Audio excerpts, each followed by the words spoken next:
قرآن حکیم کی سخت ترین آیات میں سے یہ ایک آیت ہے۔ اعوذ باللہ من الشیطان الرجیم، بسم اللہ الرحمن الرحیم۔ وَلَقَدْ ذَرَأْنَا لِجَهَنَّمَ كَثِيرًا مِّنَ الْجِنِّ وَالْإِنسِ، اور بے شک ہم نے جہنم کے لیے ہی پیدا کیے ہیں اکثر جن اور انسان۔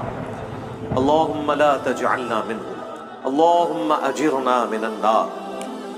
اس کی ریزن کیا ہے وہ تو آگے اسی آیت میں بیان ہوگی، لیکن یہ بہت الارمنگ سچویشن ہے اور پریکٹیکلی ہمیں نظر بھی آ رہا ہے کہ اکثریت جہنم کے لیے پیدا ہوئی۔ اس وقت بھی جو اہل توحید ہیں دنیا میں، اوورآل اگر دنیا کی آبادی دیکھی جائے تو اس میں بہت کم ہے، پھر وہ اہل توحید سو کالڈ مسلمان، ان میں سے بھی جو پیور توحید والے لوگ ہیں بہت ہی کم ہیں۔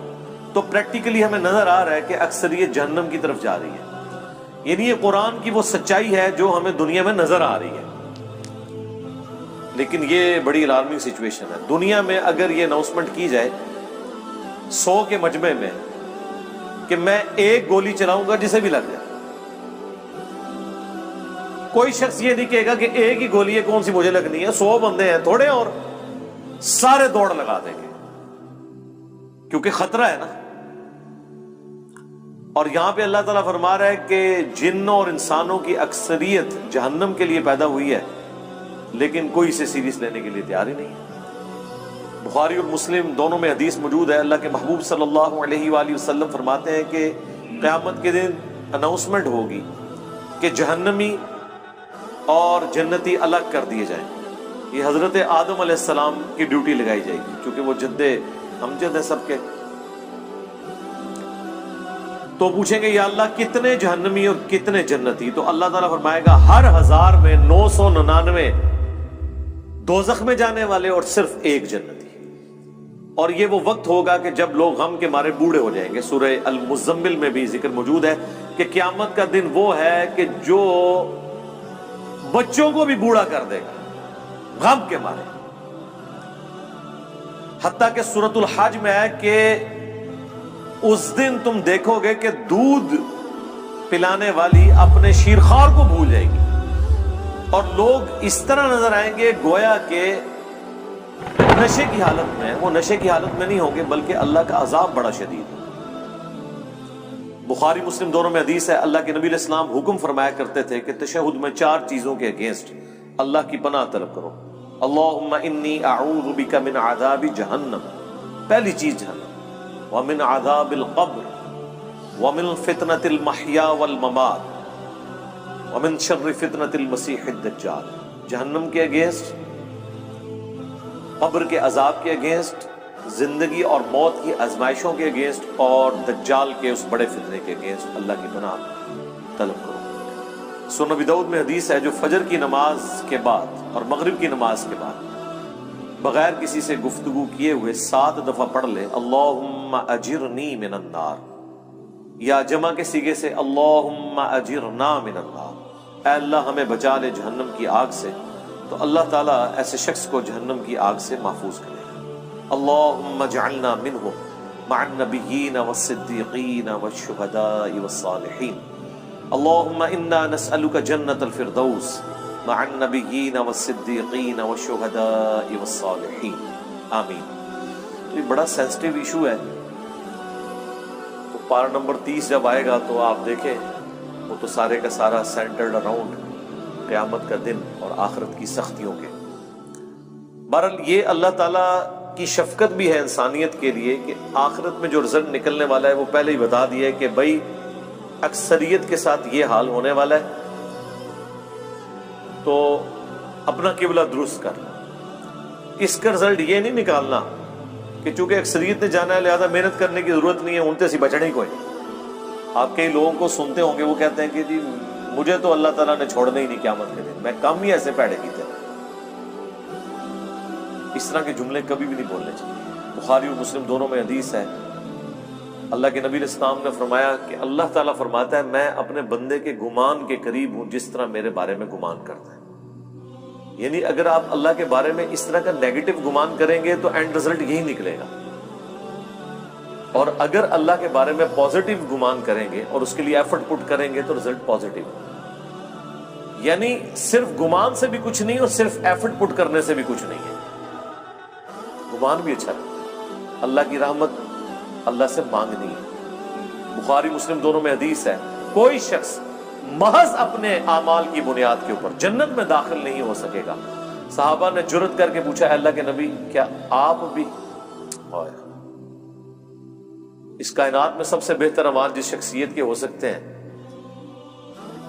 وہ تو رسول اللہ کی ذات ہے صلی اللہ علیہ وآلہ وسلم. تو آپ نے اس کو کیسے ارشاد فرمایا؟ آپ نے فرمایا ہاں میں بھی جب تک میرے رب کی رحمت مجھے ڈھانپ نہ لے میں بھی صرف اپنے اعمال کی بنیاد پہ جنت میں داخل نہیں ہو سکتا. تو میرے بھائی اگر یہ نبی کا حال ہے, یہ نبی کی سچویشن ہے, یہ نبی کا سٹیٹس ہے, تو بابے شاہی کوئی. اب مجھے بتائیں وہ بابے جو یہ کلیم کرتے ہیں کہ ہم اپنے ساتھ آپ کو بھی لے جائیں گے, کتنے؟ ہاں جتنے آپ جان گے, کوئی کسی کو نہیں لے کے جا سکتا جب تک کہ اس کا اپنا قبلہ درست نہ ہو. ہاں اپنا قبلہ درست تھا, تھوڑی بہت کمزوریاں ہوئیں, کوئی رعایتی نمبر چاہیے, کوئی شفاعت چاہیے, اللہ تعالیٰ ڈیوٹی لگا دے گا. وہ بخاری مسلم میں حدیث ہے کہ انبیاء بھی سفارش کریں گے, فرشتے بھی کریں گے, اللہ کے نیک بندے بھی, اس سے کسی کو انکار نہیں. لیکن یہ نہیں ہو سکتا کہ آپ دیدہ دلیری کی زندگی گزاریں اور پھر شفاعت کے امیدوار ہو جائیں. Not at all. بخاری مسلم دونوں میں حدیث ہے, جب سورہ الشعراء کی یہ آیت نازل ہوئی کہ اے نبی اپنے قریبی رشتہ داروں کو آخرت کا ڈر سنائیں, تو نبی علیہ السلام اپنے رشتہ داروں کے پاس گئے, اپنے چچا کے پاس آئے اور فرمایا اے نبی کے چچا عباس, میرے مال سے جو لینا ہے وہ لے لے, اگر اللہ نے تجھے پکڑ لیا تو میں اللہ کے حضور تیرے کچھ کام نہیں آؤں گا. اے نبی کی پھپھی صفیہ, میرے مال سے جو کچھ لینا ہے وہ لے لے, اگر اللہ نے تجھے قیامت کے دن پکڑ لیا میں تیرے کچھ کام نہیں آؤں گا. اے نبی کی بیٹی فاطمہ, میرے مال سے جو کچھ لینا ہے وہ لے لے, اگر قیامت کے دن تو پکڑی گئی تو میں تیرے کچھ کام نہیں آؤں گا. اگر یہ سیدہ فاطمہ کا سٹیٹس ہے تو باقی تو شاہی کوئی نہیں. یہ کہنا کہ جی ہمارا مرید کوئی ہو گیا تو ہم جنت میں اس وقت تک نہیں جائیں گے. ہاں اس کے وائس برسا ہو سکتا ہے کہ کوئی شخص یہ کہ میں جہنم میں اس وقت تک نہیں جاؤں گا جب اپنے ساتھ کے کو بھی نہ لے جاؤں. وہ اللہ تعالیٰ یہ خواہش ضرور پوری کرے گا, گروہ در گروہ انہیں جہنم میں ہانکا جائے گا اپنے بزرگوں اور فالورز کے ساتھ. وہ تو ٹھیک ہے, وہ تو سورۃ الاعراف میں ہے کہ جب کبھی کوئی امت جہنم میں داخل کی جائے گی وہ اپنے بزرگوں پہ لعنت بھیجے گی اور کہے گی اے اللہ ہمارے بزرگوں کو دگنا عذاب دے کہ جن کی وجہ سے ہم جہنم میں گئے. تو اللہ تعالیٰ فرمائے گا کہ سب کے لیے دگنا ہے, تم بھی تو اپنے بعد میں آنے والے لوگوں کے لیے پیشوا بنے تھے نا, یہ جو تمہارے اکابرین تھے تم بھی تو آنے والوں کے اکابرین تھے نا. سورۃ الاحزاب میں بھی آیا ہے اللہ ہمارے بزرگوں نے ہمارے بڑوں نے ہمیں گمراہ کر دیا, انہیں دگنا عذاب دے. سورہ حمیمہ سجدہ میں آیا اے اللہ جن اور انسانوں میں سے وہ بزرگ بابے ہمارے حوالے کر جن کے پیچھے لگ کے ہم گمراہ ہوئے, ہم انہیں اپنے پاؤں کے نیچے روندیں گے. آج جس طرح ان کے پاؤں کے تلوے چاٹتے تھے نا دنیا میں, اب ہم انہیں اپنے پاؤں کے نیچے روندیں گے کہ انہوں نے ہماری آخرت برباد کر دی. بڑا سینسٹیو ایشو ہے. جب اتنا خطرناک نہیں بلکہ خطرناک مسئلہ ہو پھر اس کی سینسیویٹی کے پوائنٹ آف ویو سے اسے اتنے شد و مت کے ساتھ بیان کرنا چاہیے. یہ میٹھی میٹھی باتیں کرنے سے آپ کو آخرت کے بارے میں کبھی بھی آئیڈیا نہیں ہوگا کہ انسان کتنے بڑے خطرے سے دو چار ہونے والا ہے. یعنی جب اللہ تعالیٰ فرما رہا ہے کہ اس دن خاوند اپنی بیوی کو, بیوی اپنے خاوند کو, بہن بھائی ایک دوسرے کو, ماں باپ اولاد کو, اولاد ماں باپ کو بھول جائے گی, تو مجھے بتائیں اس صورتحال کے اندر کوئی شخص کسی کے جنت کی گارنٹی کیسے لے سکتا ہے؟ اسے تو اپنی فکر لگی ہوئی ہوگی.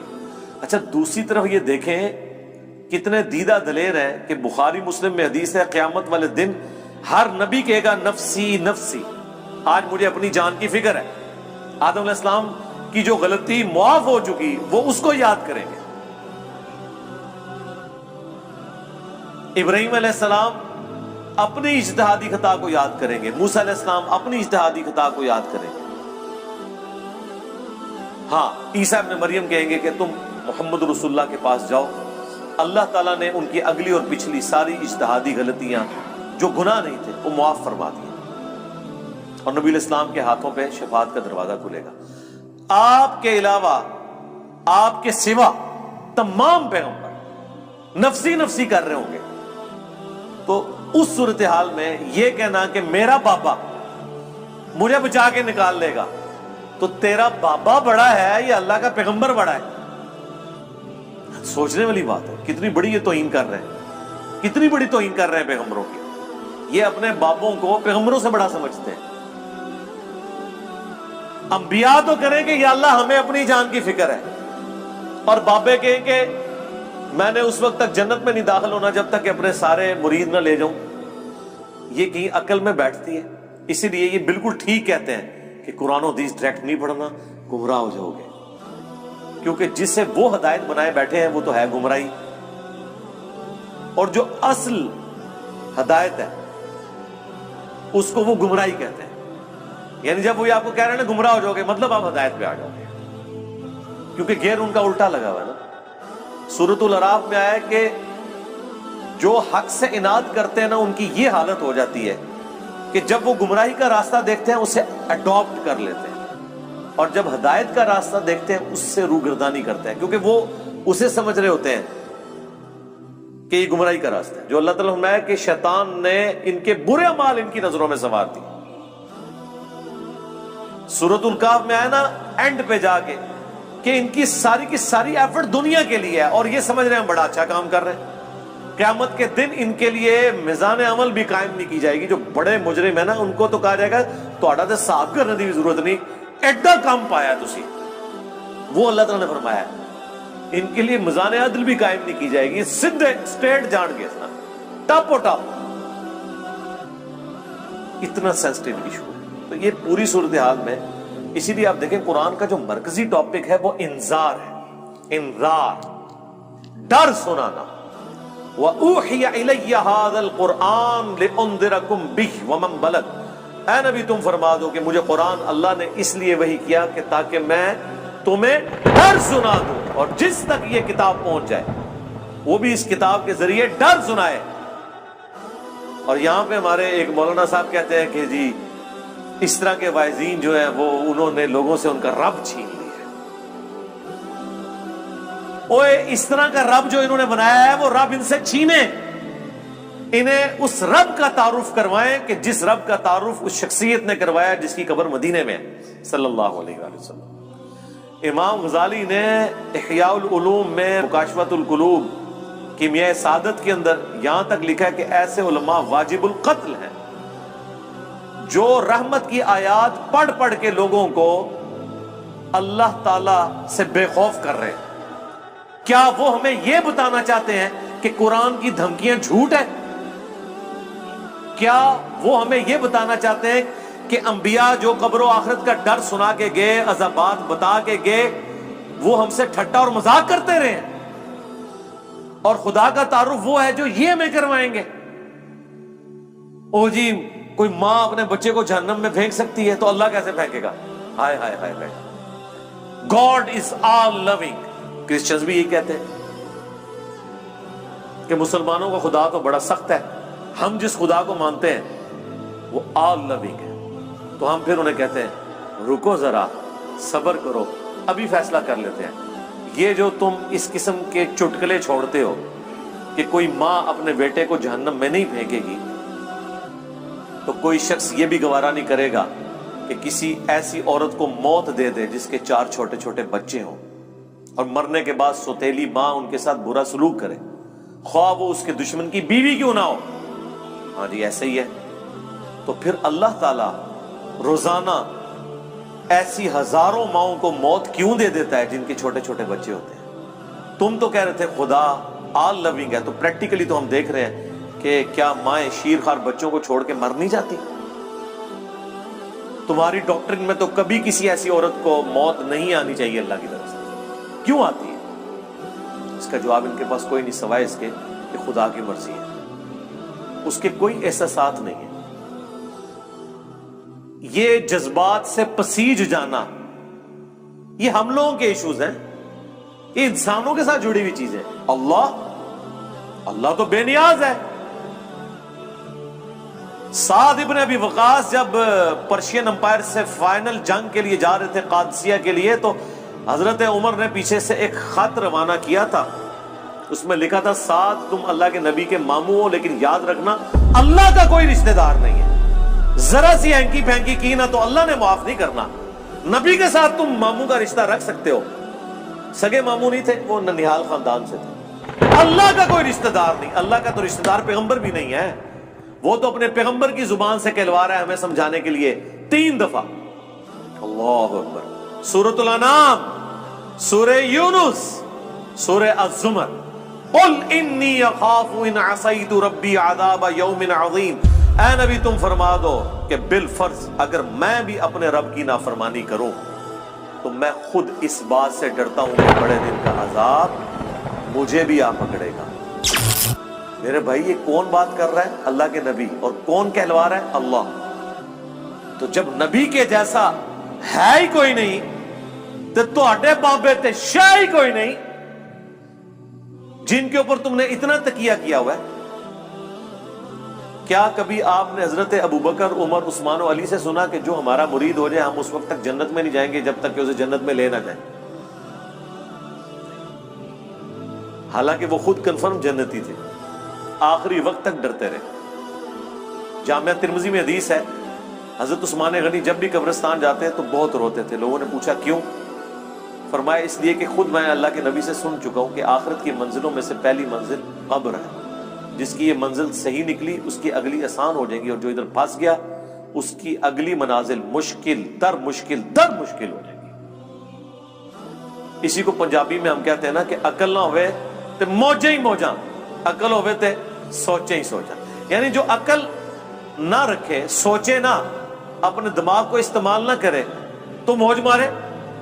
اسے کیا پتا اس کے ساتھ کیا ہونے والا ہے. لیکن جسے عقل ہوگی وہ ہر وقت سوچے گا کہ یار میرے ساتھ بننا کیا ہے. یہ وہ چیز تھی جو صحابہ کو، اہل بیت کو، صحیح العقیدہ، تابعین، تبع تابعین کو ہمیشہ گاڈ اورینٹڈ رکھتی تھی. وہ کبھی بھی آخرت کے عذاب سے بے فکر نہیں ہوتے تھے. آپ قرآن دیکھ لیں. اچھا عام بندے سے پوچھیں نا قرآن، وہ جی قرآن تے رحمت ہی رحمت ہے جی اللہ دی. پڑھا ہے ہی کدے؟ کوئی بتائے. پڑھا ہوتا تو تجھے پتا ہوتا کہ رحمت کس کے لیے ہے. اللہ تعالیٰ نے کبھی بھی توبہ اور رحمت کا ایبسولوٹ وعدہ کسی کے ساتھ نہیں کیا سوائے اس کے کہ جو اپنی اصلاح کر کے درست روش اختیار کر لے. دیکھیں نا سورہ النحل کے اینڈ پہ جا کے کتنی سخت آیات ہیں. اس کے بعد بھی اگر کسی کو نہیں سمجھ آتی تو ٹھیک ہے، اس کی بدقسمتی ہے. ہم تو قرآن سے، احادیث سے حوالے دے کے سمجھا ہی سکتے ہیں نا جی، زبردستی تو نہیں کر سکتے. اللہ تعالیٰ فرماتا ہے ثم ان ربک للذین عملوا السوء بجہالہ، سورہ النحل آیت نمبر 119.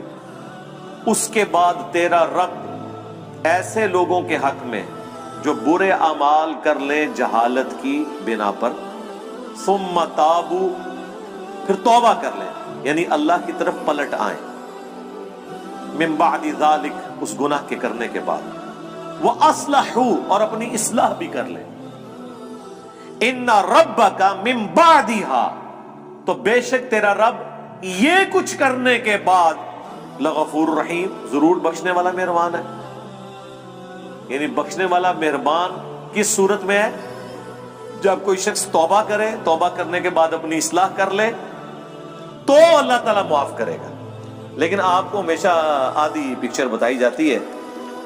اسی طریقے سے سورۃ الحجر میں ایک بڑی ڈسائسو آیت ہے.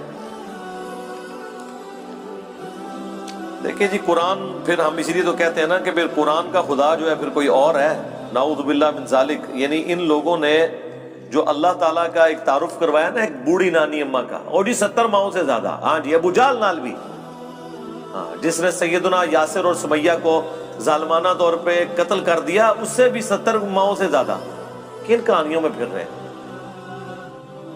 اللہ تعالیٰ اپنے جذبات سے نہیں پسیجتا، نہ اس کے ہماری طرح کے جذبات یا احساسات ہیں. اللہ تعالیٰ اپنے نیک بندوں کے حق میں محبت فرمانے والا ہے. باغیوں کے لیے صرف اس کی رحمت اتنی ہے کہ وہ ڈھیل دے دیتا ہے کہ میری طرف پلٹ آؤ, لیکن جب وہ پکڑ لے گا نا پھر زمین و آسمان کی ساری مخلوقات مل کے چھڑا نہیں سکتی کسی کو. یہ بالکل بات واضح ہے. تو یہ سورۃ الحجر کی آیت نمبر ہے 50. نبئ عبادی انی انا الغفور الرحیم, اے میرے نبی خبر دے دو میرے بندوں کو کہ بے شک میں ضرور بخشنے والا مہربان ہوں. وَأَنَّ عَذَابِي, اور یہ بھی خبر ساتھ سنا دو کہ میرا جو عذاب ہے هُوَ الْعَذَابُ الْعَلِيمُ, وہ بہت ہی دردناک ہے. آدھی پکچر نہیں پیش کرنی, پوری. اور وہ جو پوری پکچر ہے نا وہ بھی بیلنس نہیں اسے کر رہی, وہ اس کے حق میں ہے جو اللہ کی طرف رجوع لاتا ہے. باغیوں کے لیے کچھ نہیں ہے میرے بھائی. اور جی بخاری مسلم میں حدیث ہے, اللہ تعالیٰ نے مخلوقات کی پیدائش سے پہلے عرش پہ اپنے پاس ایک عبارت لکھ لی تھی کہ میری رحمت میرے غضب پر بھاری ہوگی. جی بالکل لکھی ہوئی ہے. اس کا یہ مطلب ہے کہ کام چوک کے رکھو تو رحمت اپنا کام کر لے گی. اس کا مطلب یہ ہے کہ انسان اپنی کمزوریوں کی وجہ سے کسی خاص حد تک کی معاملات کو سدھار سکتا ہے, باقی چیزوں کی کمپنسیشن رحمت سے ہوگی. جس طرح بخاری مسلم میں ایک حدیث ہے جسے لوگ مس کوٹ بھی کرتے ہیں کہ اگر تم گناہ کرنا چھوڑ دو گے تو اللہ تعالیٰ ایسی مخلوقات کو پیدا کرے گا تمہیں ختم کر کے جو گناہ کریں گے اور اللہ سے معافی مانگیں گے, اور اللہ تعالیٰ انہیں معاف کر کے خوشی محسوس کرے گا. لیکن معافی جو ہے وہ پاکستان والی معافی نہیں ہے. وہ معافی آپ سن چکے ہیں کہ معافی مانگے اپنی اصلاح کر لیں, پھر کہیں وضو ٹوٹ گیا خیر ہے. باغی نہ ہو. بغاوت اور چیز ہے. بغاوت یہ ہے کہ بالکل کوئی پرواہ نہیں ہے, اور معافی اس کے لیے. اچھا یہ جو جتنی معافی کی رحمت کی آیات ہے نا, یہ ان مجرمین کے لیے نہیں ہے جو بغاوت پہ اترے ہوئے, یہ ان کے لیے ہیں جو اللہ کے راستے پہ چل رہے ہیں کہ وہ کہیں پر مایوس نہ ہو جائیں. جسے سورہ الزمر میں ہے نا, لا تقنطوا من رحمت اللہ. اے نبی میرے بندوں کو خبر کر دو اس حوالے سے کہ وہ اللہ کی رحمت سے مایوس نہ ہو. جنہوں نے اپنی جانوں کے اوپر ظلم کیا ہے اللہ کی رحمت سے مایوس نہ ہو, اللہ تعالیٰ سارے گناہوں کو معاف کر دے گا. یہ وہ بندے ہیں جو واقعی یہ کیئر کرتے ہیں یار ساڈا کے بڑھنا ہے, ان کے لیے ساری تسلی ہے. باغیوں کے لیے کچھ بھی نہیں ہے. جس کو کبھی اللہ کا خیال ہی نہیں آیا, جس نے اللہ کو سیریس نہیں لیا, اس کے لیے کوئی رحمت کی آیات نہیں ہے. وہ آیت یہ ہے پھر اس کے لیے وَلَقَدْ ذَرَأْنَا لِجَهَنَّمَ كَثِيرًا مِنَ الْجِنِّ وَالْإِنسِ, وہ جہنم کے لیے پیدا ہوئے اکثریت. اچھا میرے بھائی, جب اکثریت جہنم کے لیے پیدا ہوئی ہے تو پھر جنت میں جانے کا سرٹیفکیٹ دنیا کی سب سے مشکل ترین ڈگری ہونی چاہیے. یہ ہے کہ نہیں؟ جب اکثریت جہنم میں جا رہی ہے, ہر 1000 میں سے 999 جہنم میں جا رہے ہیں, لیکن کیس ہمیں الٹ نظر آ رہا ہے. لوگ تو یہ سمجھ رہے ہیں جنت میں جانا تو جو کچھ بھی ہے تیرے محبوب کی امت سے. تو اس کا ٹیسٹ پاس کرنا بھی اتنا مشکل ہے, کیونکہ انعام اتنا بڑا ملنے والا ہے, ہمیشہ کی جنت, کبھی موت نہیں. اور سب سے ادنا جو جنتی ہے نا, جو سب سے آخر میں جنت میں جائے گا جہنم سے نکال کے, یعنی جو اپنے گناہوں کا عذاب لاکھوں سال بھگت کے صفائی کروانے کے بعد, اپنی سارے گناہ معاف کروانے کے بعد آخری بندہ جہنم سے نکالا جائے گا, اسے بھی اس پلانٹ ارتھ سے 10 گنا بڑی جنت ملے گی. 10 زمینیں 40,000 کلومیٹر کے سرکمفرنس کی. آپ پوچھ رہے ہوتے ہیں اتنے سیارے کیوں نے, 8.5 انشاءاللہ. ٹھیک ہے, جو آخر میں جائے گا اس کا یہ حال ہے. اور جو بغیر حساب و کتاب کے جائے گا, یا جو نیکیاں بھاری ہونے کی وجہ سے حساب و کتاب سرسری حساب کے بعد چلا جائے گا, اس کے جنت کا کوئی امیجن کر سکتا ہے کس بڑے لیول کی. پھر اس سے بڑی بات یہ ہے کہ موت نہیں آنی, بڑھاپا نہیں آنا, پریشانی نہیں آنی, اور جو چاہیں گے وہ ملے گا. تو مجھے بتائیں, جب یہ تو آپ سمجھ لیں آلموسٹ اللہ تعالیٰ نے خالق اور مخلوق کا ہی فرق رکھا ہوا ہے, ذاتی عطائی کا فرق رکھا ہوا ہے. باقی اللہ تعالیٰ نے آپ کو شیئر کر دی ہے وہ چیز جو آپ کے اندر چھپی ہوئی خواہش ہے, جس کی وجہ سے انسان دعوی خدائی کرتا ہے. ہر بندے کے اندر ایک خدا ہے چھپا ہوا, تبھی تو فرعون نے خدائی کا دعویٰ کیا حکمران اپنے آپ کو خدا کہتے نہیں، لیکن وہ اپنے آپ کو الٹیمیٹ سمجھتے ہیں دنیا میں. یہ خواہش جنت میں پوری کر دے گا اللہ تعالیٰ، لیکن پہلے جو ہے نا وہ پدی نکلوائے گا دنیا میں، اس کے بعد آپ کو اہل کرے گا. جب جنت میں جانے والے 0.00001% ہیں، شاید آپ زیرو بھی اس کے انفینٹی لگاتے رہیں اتنی بڑی آبادی کے اندر، تو پھر اس کا ٹیسٹ بھی اتنا ہی مشکل ہے. اس کو آپ ذرا تھوڑا الٹ کر کے دیکھ لیں کہ اگر اللہ تعالیٰ کے لیے یہ ایشو اتنا سینسٹیو ہے تو پھر یہ یاد رکھیں سزا پھر یہی ہوگی کہ اگر کسی نے 50-60 سال کا شرک کیا تو جہنم میں بھی پھر ہمیشہ کے لیے جائے گا، کیونکہ شرک اتنا بڑا گناہ ہے کہ اگر شرک نہیں کیا اور اوبیڈینٹ ہے تو ہمیشہ کی جنت مل رہی ہے. تو اس کا وائس ورثہ یہ ہے کہ اللہ کے نزدیک شرک اتنا بڑا جرم ہے کہ پھر 60 سال کی عیاشی کے عوض جہنم بھی پھر ہمیشہ کیا اس کے لیے. بولے اعوذ باللہ تعالیٰ. یہ اکثر لوگ پوچھ رہے ہوتے ہیں نا جی یہ کون سا انصاف ہے. کبھی کسی نے یہ نہیں پوچھا کہ یہ کون سا انصاف ہے کہ 50-60 سال کی زندگی دے کے آخرت کی ہمیشہ کی زندگی مل رہی ہے. یہ بے انصافی نہیں آپ کو نظر آ رہی؟ نہیں، وہ تو آپ پریویلیج لے رہے ہیں نا. پریویلیجز جب بندہ لے رہا ہوتا ہے وہ کہتا ہے میرا حق ہے، ٹھیک ہے، لیکن جب سزا کی باری آتی ہے نا تو سر یہ بہت بڑا جوا ہے. جوا ہے ہی یہی ہے، 0-1 ادھر یا ادھر. اس کے لیے ایفرٹ پھر اس طرح کی پٹ کرنی چاہیے کہ انسان تن من دھن لگا دے اس کے لیے، اور وہی اس چیز کی متقاضی ہے.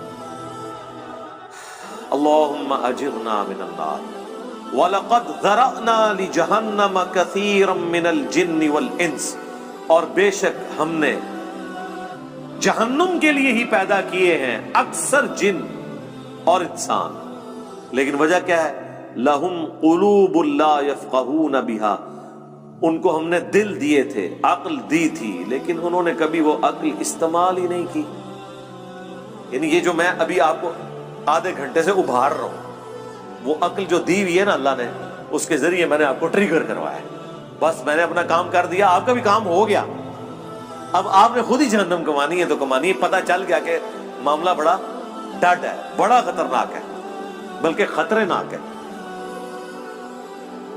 وَلَهُمْ أَعْيُنٌ لَا يُبْصِرُونَ بِهَا، اور ہم نے ان کو آنکھیں دی تھی لیکن وہ آنکھوں سے دیکھنے کا سا دیکھنا نہیں دیکھتے. یعنی کہتے ہیں عقل مند وہ ہے جو دوسرے کی غلطیوں سے سبق سیکھ لے. اپنی غلطی سے تو سبق سیکھنا عقل مندی ہے، لیکن چھوٹی. بڑی عقل مندی ہے کہ آپ وہ کام کریں ہی نہ جس کا اینڈ رزلٹ آپ اپنے سامنے دیکھ چکے ہیں کہ لوگوں کے ساتھ یہ ہوا. وہ آنکھ عبرت والی. وَلَهُمْ آذَانٌ لَا يَسْمَعُونَ بِهَا، اور ان کے کان تو تھے لیکن وہ سننے کا سا سننا نہیں سنتے. یعنی انہوں نے اپنی عقل کو، اپنی آنکھوں کو، اپنی بصارت کو، اپنی جو ہے وہ سوچنے سمجھنے کی صلاحیتوں کو اس کے لیے پٹ نہیں کیا. وہی جو سورہ بنی اسرائیل میں ہے وَلَا تَقْفُ مَا لَيْسَ لَكَ بِهِ عِلْمٌ إِنَّ السَّمْعَ وَالْبَصَرَ وَالْفُؤَادَ كُلُّ أُولَئِكَ كَانَ عَنْهُ مَسْئُولًا. وہاں پہ بھی انہیں تینوں انسٹرومنٹس کا ذکر ہوا ہے کہ بے شک کان، آنکھ اور عقل، دل یا دماغ، کوئی بھی چیز، یہ دونوں انسٹرومنٹس ہیں اللہ کی طرف سے. اس پہ الگ سے میری ویڈیو ریکارڈ ہے. ان کو استعمال کر کے انسٹرومنٹس کو ڈیفینیٹ علم تک پہنچ کے حق بات کو تلاش کرنے کی کوشش کیوں نہیں کی. تو اللہ تعالیٰ فرما رہا ہے یہاں پہ بھی یہ جہنم میں جانے والے وہ لوگ ہیں جنہوں نے اپنی عقل استعمال نہیں کی، اپنی آنکھوں کو پازیٹیو یوز نہیں کیا، اپنے کانوں کو پازیٹیو یوز نہیں کیا. یعنی اگر کسی کی آنکھیں نہیں تھی تو چلو یار کان سے تو حق بات سن رہا تھا نا، وہ جس کی عقل نہیں ہے اس سے تو اللہ تعالیٰ نے اٹھا لیا سب کچھ. بخاری میں حدیث ہے نا، تعلیقاً مولا علی کا قول ہے، پوری سند جو ہے مسند احمد میں، سنن ابن ماجہ کے اندر موجود ہے کہ 3 لوگوں سے اللہ تعالیٰ نے قلم اٹھا لیا ہے، سویا ہوا شخص، مجنون، پاگل اور نابالغ.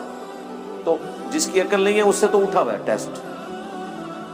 تو اللہ تعالیٰ ہمارا ہے کہ جہنم میں وہ لوگ چلے گئے جنہوں نے اپنی عقل، آنکھیں اور کان استعمال نہیں کیے پازیٹیولی کہ اس سے ہدایت حاصل کرتے. اولئک کالانعام، یہ تو چوپایوں کی مانند ہے. بل ہم اضل، بلکہ چوپایوں سے، جانوروں سے بھی گئے گزرے وہ لوگ ہیں جو اپنی عقل کو استعمال نہیں کرتے. اور یہاں کیا کہتے ہیں جی؟ عشق دے چلے نمبر لے گئے، عقل والے ہیں انجے ہی عمرہ گالیاں، عقل والے جو ہیں وہ ناکام ہو گئے، عشق والے نمبر لے گئے۔ یہ عشق اور عقل کا مقابلہ آپ کیوں کرواتے ہیں؟ وہ عشق نہیں ہوتا، وہ جذباتیت ہوتی ہے۔ محبت تو ہوتی ہی عقل کی بنیاد کے اوپر ہے۔ جذبات کی بنیاد پہ جو محبت آپ کلیم کرتے ہیں وہ دیر پا نہیں ہوتی ہے، فوراً ختم ہو جاتی ہے، وہ کنوکشن والی نہیں ہوتی۔ لیکن جو عقل کی بنیاد پہ کسی سے آپ محبت کرتے ہیں وہ کنوکشن والی ہوتی ہے، سٹیبل ہوتی ہے۔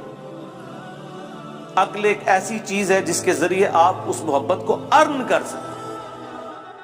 نبی صلی اللہ علیہ وآلہ وسلم کی، صحابہ اور اہل بیت کی محبت ہمارے ایمان کا حصہ ہے، لیکن یہ ہمارے خون میں شامل نہیں ہے۔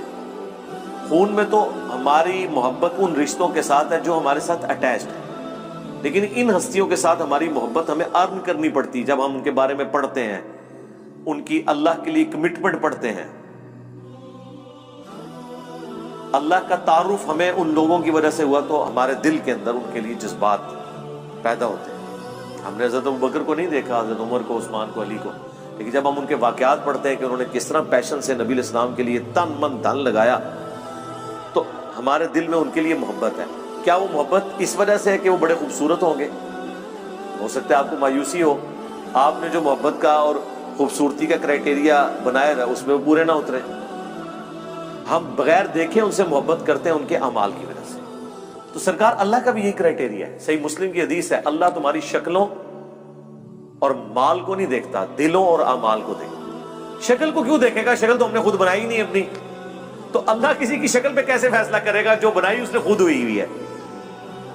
تو اگر کسی کی شکل خوبصورت نہیں ہے تو اللہ نے اسے دی ہے نا، تو اللہ اس کی شکل کے اوپر کیسے فیصلہ کر سکتا ہے؟ شکل آپ اپنی خوبصورت نہیں کر سکتے، لیکن اپنے اعمال خوبصورت کر سکتے ہیں۔ دنیا انسان اپنی نہیں بنا سکتا، کوشش کرے بن بھی جائے گی، عین ممکن ہے ناکام بھی ہو جائے، لیکن آخرت کبھی ناکامی نہیں ہوگی اگر دنیا میں آپ نے ایفرٹ پٹ کر لی۔ اسی لیے اللہ قرآن میں بار بار کہتا ہے کہ ہم آخرت کی نعمتیں دیں گے، اللہ تعالیٰ وعدہ خلافی نہیں کرتا، اللہ نے جو وعدے کیے اپنے پیغمبروں کے تھرو اللہ اس کی خلاف ورزی نہیں کرے گا۔ یہ بات اللہ کو بار بار کیوں قرآن میں کہنی پڑتی ہے؟ اس لیے کہ انسان کو بعض اوقات یہ خیال آتا ہے کہ دنیا میں بڑی محنت کی تھی، اینڈ رزلٹ یہ نکلا کہ سارے کاروبار فلاپ ہو گیا، اتنی محنت سے ڈگری حاصل کی تھی، نوکری نہیں ملی، تو کہ یہ نہ ہو کہ دنیا میں بھی نمازیں پڑھتے رہے اینڈ پہ ادھر کی شاشی تو ختم کی، اگے بھی نہ جانتی رہے۔ لیکن ایسا نہیں، آخرت کا رزلٹ ہمیشہ پازیٹیو ہی نکلنا ہے۔ آخرت میں آپ پہ تقدیر کبھی غالب نہیں آنی۔ وہ دنیا میں تقدیر کس لیے غالب آتی ہے کہ اللہ نے کسی کو دے کے آزمانا ہے، کسی سے لے کے آزمانا ہے۔ وہ اللہ کی طرف سے ہوتا ہے، جو مولا علی کا قول ہے کہ میں نے اپنے ارادوں کے ٹوٹنے سے اللہ کو پہچانا ہے۔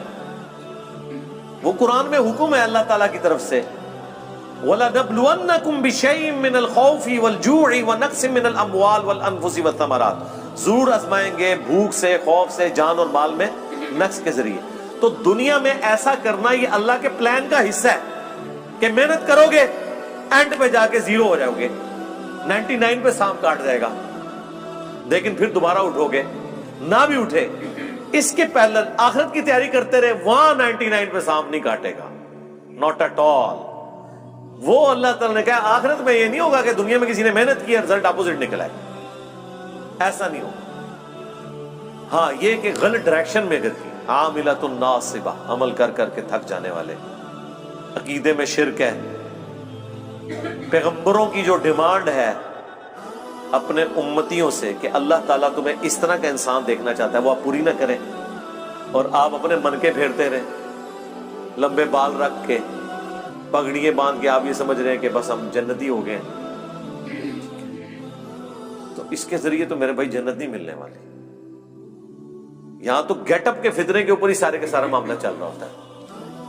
آپ، میں کہتا ہوں کسی سکھ کو بھی وہی گیٹ اپ پہنا دینا جو ایک مسلمانوں کے علماء کا ہے، لوگ ہاتھ چومنا شروع کر دیں گے، بتائیں نا ان کو، تو آپ دیکھیں وہی کچھ ہوگا۔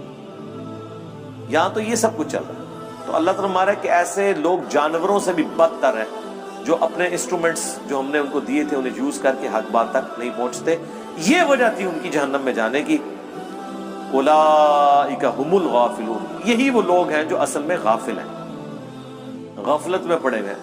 یعنی لوگ تو کہتے ہیں نا بڑا فلاں دنیا میں ہوشیار ہے. اللہ فرما رہا ہے سب سے بڑا بے وقوف ہی وہ ہے جس کو اپنی آخرت کی فکر نہیں ہے. یہاں پہ جو بندہ بالکل ایماندار ہو سیدھا ہو نا، اس کے ماں باپ کو بچپن سے اس کی فکر لگ جاتی ہے کہ میرا منڈا بالکل سیدھا ہے جی، پتہ نہیں تھا کیا پڑھنا ہے. اور جو 1 نمبر کا 2 نمبری ہو 10 نمبری ہو، چلاک ہوشیار اس طرح کا ہو کہ لوگوں کو دھوکہ دیتا ہو، تو لوگ کہتے ہیں جناب یہ میرا بچہ ہے، ایک کامدہ بچہ نکلا ہے میرا. یہ کرائٹیریا ہے لوگوں کا. تو عقل مند وہ ہے جو آخرت بنا لے، دنیا پہ کمپرومائز کر لے ایک خاص لیول تک. یہ نہیں ہے کہ بھوکے مر جائیں گے آپ، ایسا نہیں.